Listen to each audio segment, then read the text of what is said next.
was the 7th time I voted for president, because I've been voting since I was 18.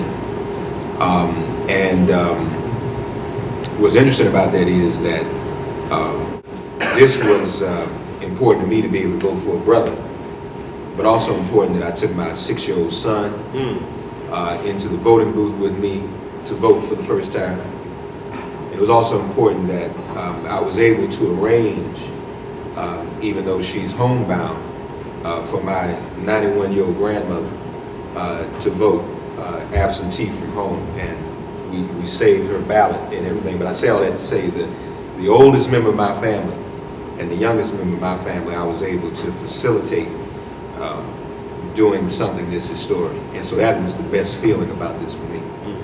It didn't inspire me in any way because I saw a black man become the head of the master's house. I don't think Barack Obama's election as president has changed the level of consciousness throughout the country in any group or subsection or whatever. I think it has raised the level of confidence, the level of believability. I think more than anything else, this has jolted away and stripped away so many excuses that young black men have been using for years about how the man is holding me down. Well, right now, the man is a brother. That is the dominant thought in America, that if we can put a Barack up as president, then we can crush any movements of affirmative action, any movements of reparations, any excuses.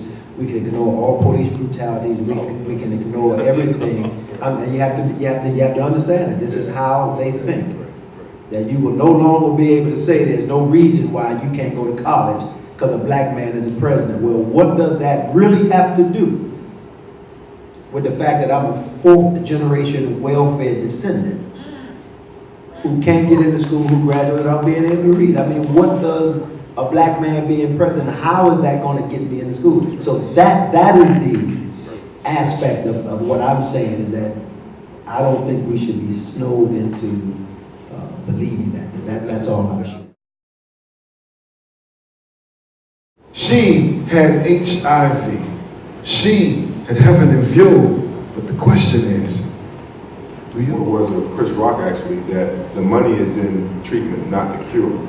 That meaning capitalism, the actual root foundation block of capitalism is a maximization of profit at all costs.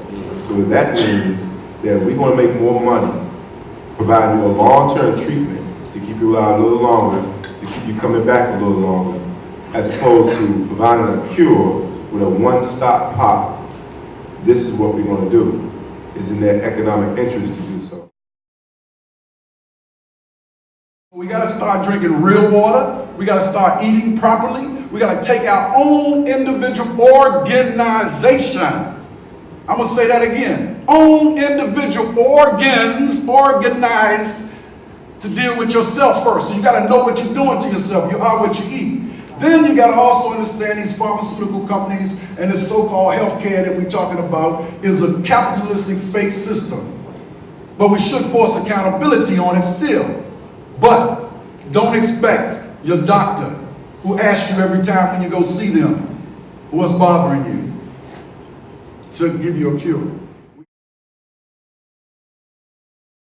Adults need to get out in the community and stop. And some of them just seem to be scared. It's the outreach. You have to get out, like outreach, send out flyers. Some people just think they can just leave flyers in one location and think the youth to just go get them or something. You have to go door by door in the neighborhood and give out flyers, talk to the youth.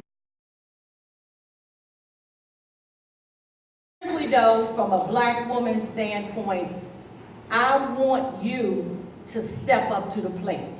I'm tired of carrying the load by myself. Black women are the mothers of the earth. In my womb, I carried you, and through my birth canal, you are sitting here today. I want respect. Now, see, what you got to understand is society is set up where they now have given black women powerful jobs.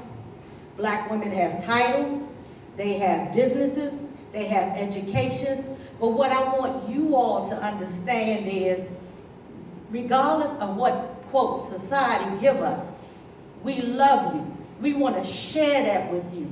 We want you to grow with us. But at the same time, I can't have you calling me out my name, knocking me in my head, disrespecting me, cheating on me, not helping to pay the bills, not take care of the kids that you have created to make.